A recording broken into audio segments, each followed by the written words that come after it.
Thank you very much for joining us today on this episode of the Accountancy Club podcast. I'm joined by Denny Carr. Denny is an active member of the club, and I'll let you do your introductions. Denny, do you want to just give us a bit of background on yourself, the firm, what you do, and how you do it?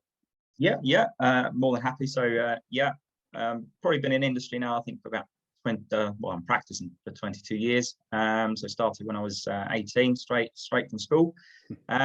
So work for Honey Barrett, and we've got three offices within the practice.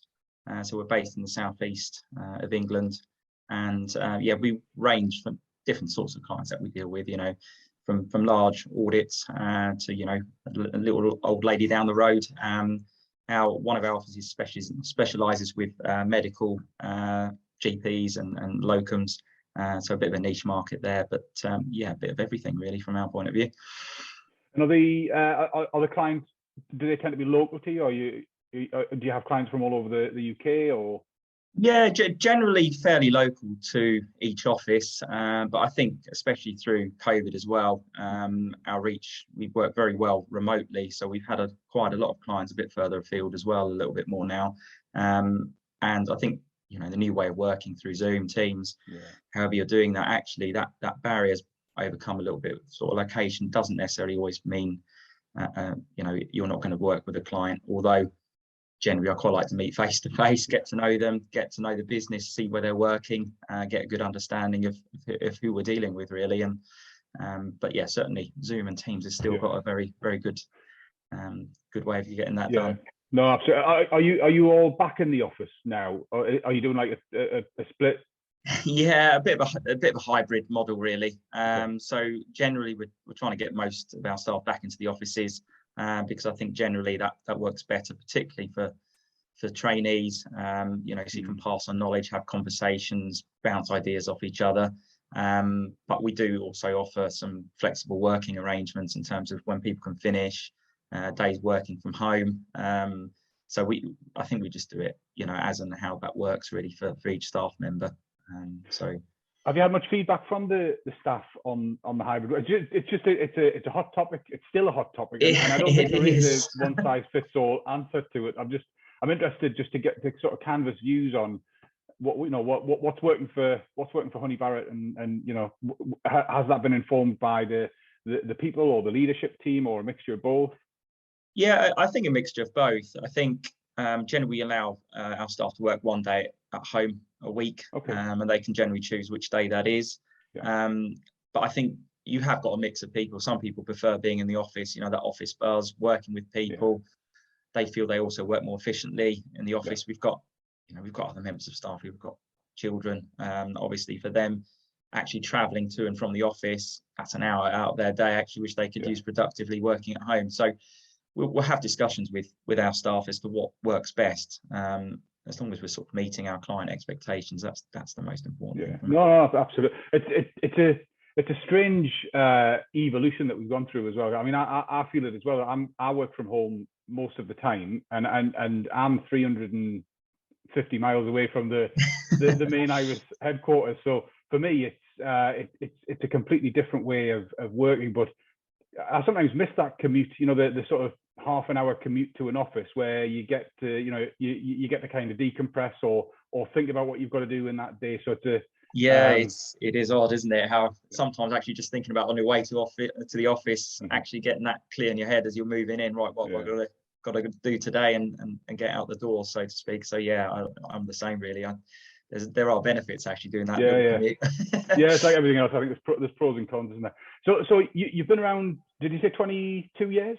Yeah, started when I was 18, straight from school. So started as a trainee, very sort of a local firm. It was very old school then. They only really just started using computers. So it's I mean, I'm not that old, but even back then you were still using pens, pads, the long old sort of ETBs and things like that. So it was a real education, but I think also from my point of view, actually a really good one, because we're having to do a lot of things manually. actually nowadays, you ask a trainee to do something, is it right? Is it wrong? Yeah. Actually, they don't know, because they'll say, well, that's what the software says, so I'll assume it's right. Yeah, no, I think the technology and the automation within the technology now has obviously come on a long way in those 22 years. So I've been 26, 27 years around accounting software in one form or another, bookkeeping software, and the differences and the in terms of the integration, the automation that's involved, and the computations that sit in the software now are a country mile away from where they were back then. What else do you think's changed over the 20 odd years you've been in the industry? Yeah, I probably alluded to it there already. I think it's just the technology, really. And I mean, obviously the regulations have changed. We're asked to do more and more, really. Whether that's making tax digital or something else. So I think it's keeping up with the regulations and changes is always, really, really difficult, I think, and making sure you've got plans in place and informing clients. But I think the use of technology is the main driver. I think compliance work, for example, I think pretty much the software does most of that for you these days. Whereas, sort of looking forward and speaking to clients about what's happening now, and dealing with them to make forecasts, budgeting, and looking how you can help solve problems. Probably sort of the advisory sort of role, I guess that's more and more important, really. So I think our role has definitely shifted from just the compliance work to actually actively advising clients in the here and now, really, and how to move things forward with. So so less about after the fact reporting and more about forward looking. Somebody used the analogy the other day when I was talking to them, which I thought was a really good one. I thought I'm going to steal that. Was clients now want a crystal ball, not a mirror, and I think that's really quite true. So do you think that's being driven by the tech, or the legislation, or do you think it's being driven by the expectations of the client? I think a bit of everything, really. I think the technology has obviously allowed us now to use technology to look at the data more efficiently. Manual tasks which are now automated. So it does free you up to look at the insights of that business, for example, and see where the pain points are, where the problem areas are that you can hopefully find solutions for. Obviously regulations, moving things, making tax digital, obviously that's a huge impact again. It's compliance that's being forced upon clients, but actually it's an opportunity. It shouldn't be seen as a bad thing, because if you've got the information to hand, you can make better business decisions. So and definitely, clients, the expectations these days, even through email, they expect a response within minutes these days, rather than when I first started, everything was in the post. So you had to wait a couple of weeks. So that's definitely also a driver of client expectations, I guess. No, I think I remember the days when clients would have to back up onto a DVD, drop it off at the office, and then not touch the bookkeeping application till you'd done your bit, and then get the update back to them so they could update their end. So things have moved on an awful lot, and I do think you're right in as much as I think it's a combination of factors. I think technology should be an enabler rather than a driver of it, but I do think clients are moving much more to that kind of expectation. But from you mentioned MTD, and I know MTD continues to be a hot topic, continues to move around a little bit, with HMRC's decisions and so on and so forth. How is it affecting the firm and accountants in general? I think it's more the planning. I think a lot of firms that I speak to, it's more sort of, do you have the capacity to do the extra work? How are you going to use technology to make that work efficiently? And also just getting a better, some accountants who probably aren't necessarily taking action at the moment probably should have done, at the very least reviewing their client lists and seeing how they're going to deal with that. It's again just getting a better understanding of the regulations, who's caught by it, who isn't. So I think it's just a plan of action at the moment. You need to be informing clients before they come to you and ask that question, and say, "Oh, I've heard about MTD. what's that all about? You know, you want to be proactively obviously getting in touch with those clients with a plan and saying, right, this is what we need to do and how we're going to do it. You know, I think aside from that, you're probably also going to be talking about fees and things like that, which is a bit more of a difficult question potentially. But I think you just need to outline, you know, what they need to do, and have a plan really. Do you think HMRC's done enough in terms of educating the people who not the accountants, but the people who are going to be impacted by this, the small businesses, the individuals? No, in all honesty, I think, you know, if you ask most clients, they won't have a clue.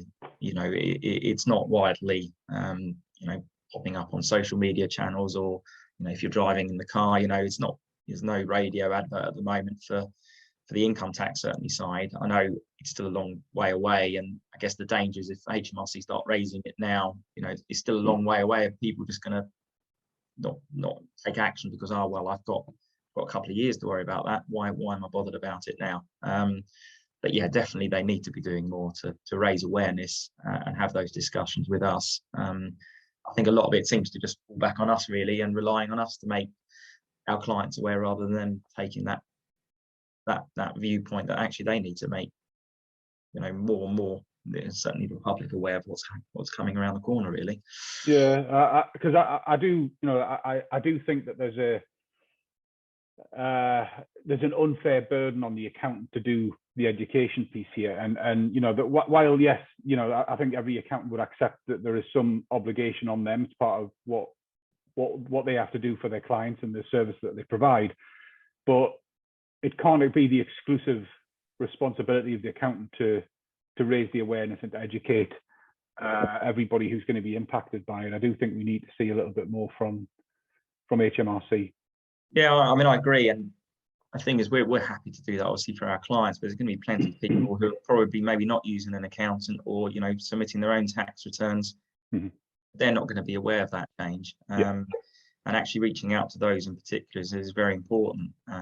But like I say, it opens up opportunities for us as well to speak to clients about different things that we can offer them as well as part of this process. So, you know, from our point of view, we see it as a positive rather than a negative. I know clients will probably have a different perception, but it's trying to change that mindset to say, actually, this could be a good thing, you know? Yeah.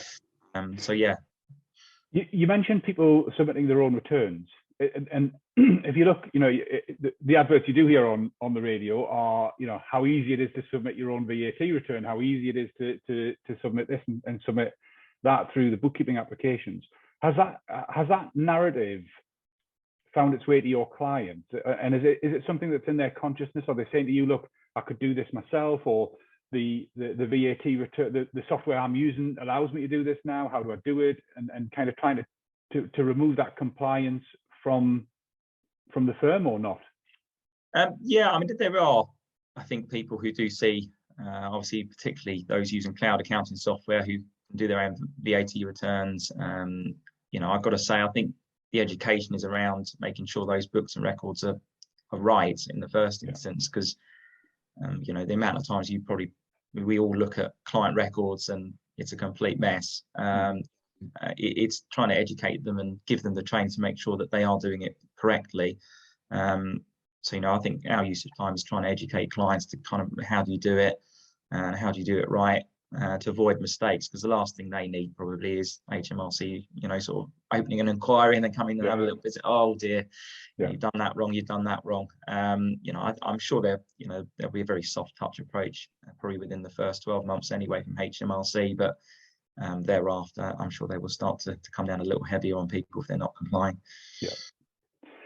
So are there any, other than MTD, are there any sort of impending either legislative or industry type evolutions that you think will have an impact on accounting over the next maybe 3 or 5 years? Yeah, I mean, a lot of it will probably depend on who's in government at that point. Well, over the next couple of months to see what their policies are going to be in terms of the tax. But I think MTD is probably the big one at the moment, and also changing, you know, the basis period for clients, again, how they're being taxed or assessed for the taxation, and again, speaking to clients about that. I mean, all of it is driven obviously with MTD in mind at the moment, but that's not just the income tax, it's also looking forward to partnerships, corporation tax, which will come in eventually for those types of structures and businesses as well. And again, everybody at the moment, should be submitting a VAT return now, MTD again at the moment. Some people probably aren't aware of that still. So it is just education really at this moment in time. But yeah, it keeps evolving all the time. So we just got to stay ahead of the game really. Yeah, no, I agree. So 20 odd years in the industry, what would you say from your perspective, what have been your most important lessons that you've learned over that 20 odd year period? I think it's having a plan. Right. I think, and also listening to clients. I mean, if you're talking about, being an accountant, I think it's listening to clients and seeing what their problems are and trying to find solutions. Whether you're analysing processes that they're doing inefficiently and coming up with, you can do that easier. They might be coming to you with a problem saying, I spend all day, 24 hours a day working. How can I make that easier for work-life balance? And you're trying to assess and give them advice as to how that could happen. Or, classic example recently, we had somebody who, he's got a very, very profitable business, is looking for succession planning. But it's him, he doesn't, if he's not there, there is no business really. So it's trying to work now, actually, how can we get other people on board actually, so you can take some time away from the business and it doesn't fall over if you're not there. So, it's that's quite important. So we see a lot of that sort of advisory work as well coming through the door at the moment. And so advisory is again another hot topic. It's something that people have talked about probably 15 years or more now in one form or another. How do you define advisory? Because I think everybody I speak to has got a slightly different take on this. How do you define advisory services for your clients?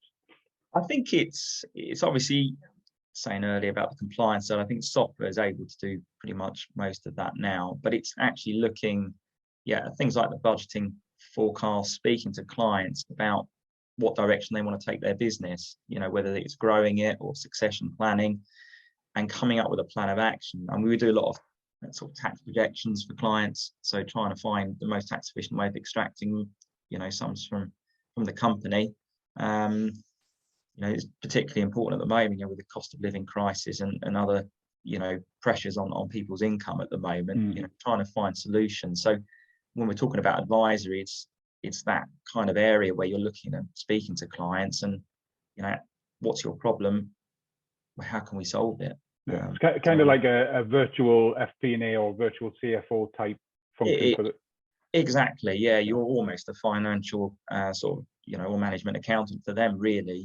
Working the business day in, day out, almost taking that sort of approach, and you're kind of very aware because we've all got the data available to us, at a drop of a hat now, using some sort of cloud accounting software generally. So as long as that's up to date and maintained properly, then actually those discussions are, make it a lot easier because you're using up-to-date information. And how do you proposition that, Denny? Do you sell it as a virtual FP&A function and you bill the client monthly, or is it a kind of ad hoc thing? How's that done? Yeah, well, that's certainly what we're trying to do. We're certainly trying to make it part of our package, really. So our ideal client is somebody who needs that support and help, and try and include it within the package that we're offering, because what we want is, we want to know what our clients are doing and how we can help them, even if it's just lending an ear once a month for them to have a chat with us, just to discuss things through. Am I making the right decision or not?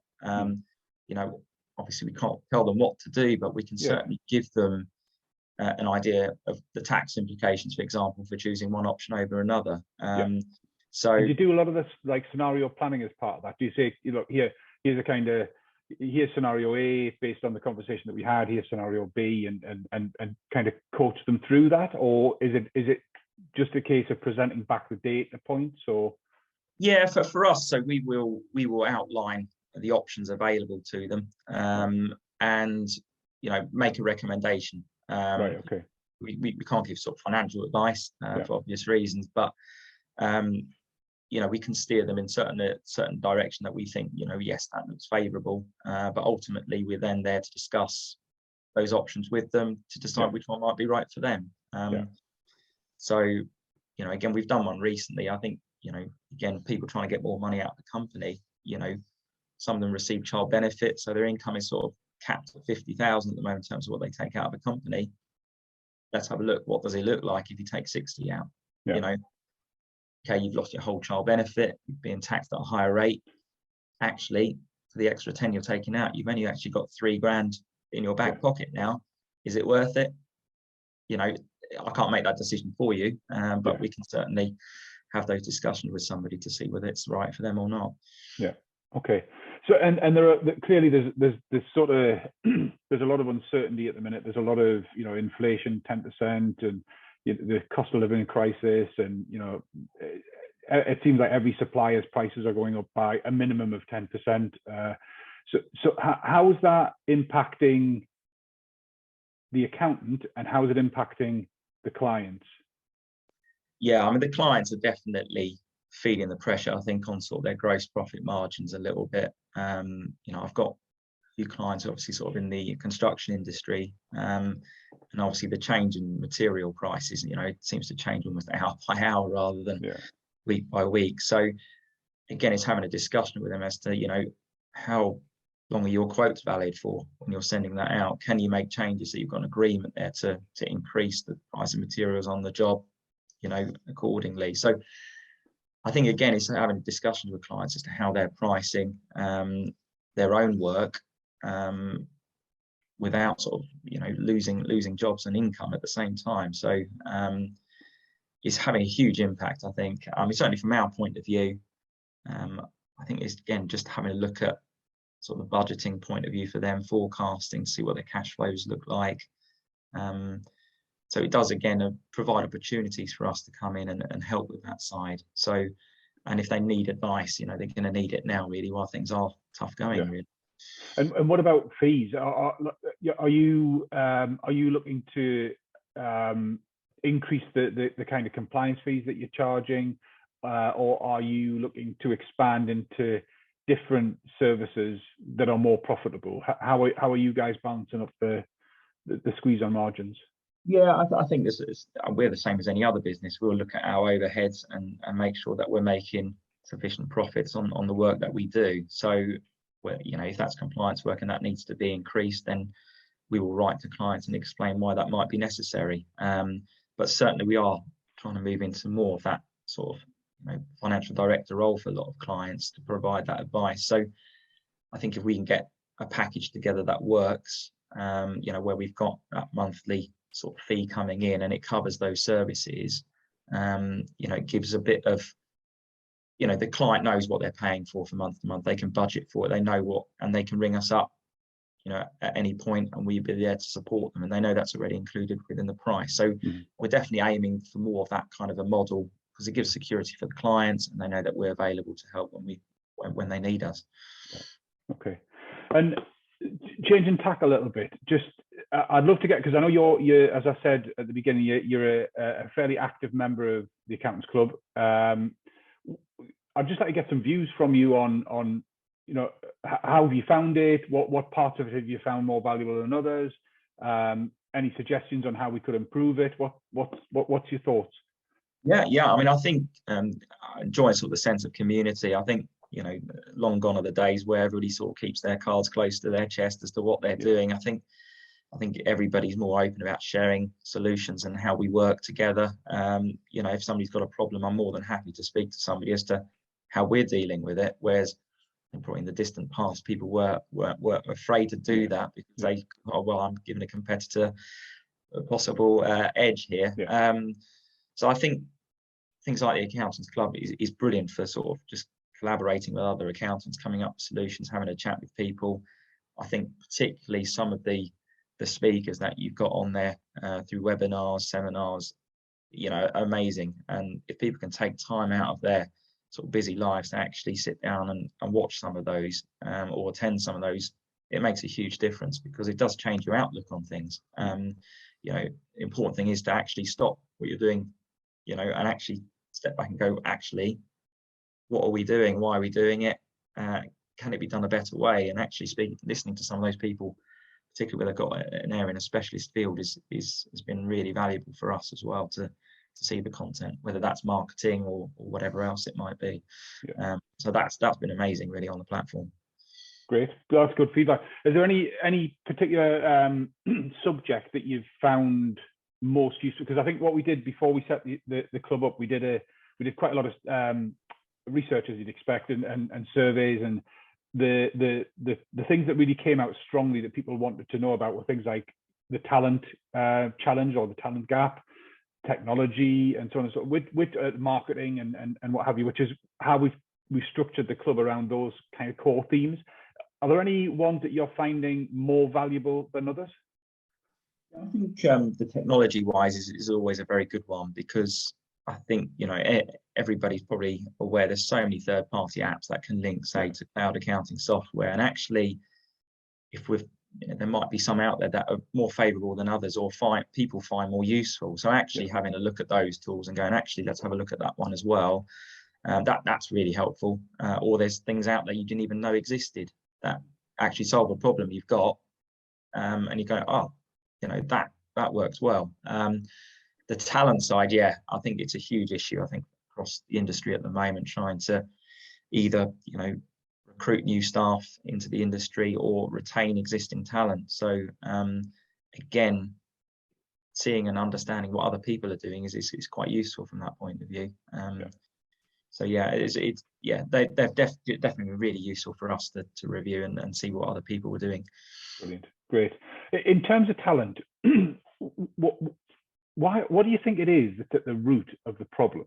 Because everybody I speak to, and this is not exclusive to accountancy, but when we're talking specifically about accounting, what do you think the problem is? Why is there a talent shortage? It's a good question. I mean, I don't know whether Brexit has an impact in terms of people, supposedly heading back home to their own home nations. I don't know whether that's had a significant impact. I mean, I'm probably not the right person to answer that, but certainly I think it's just trying to get.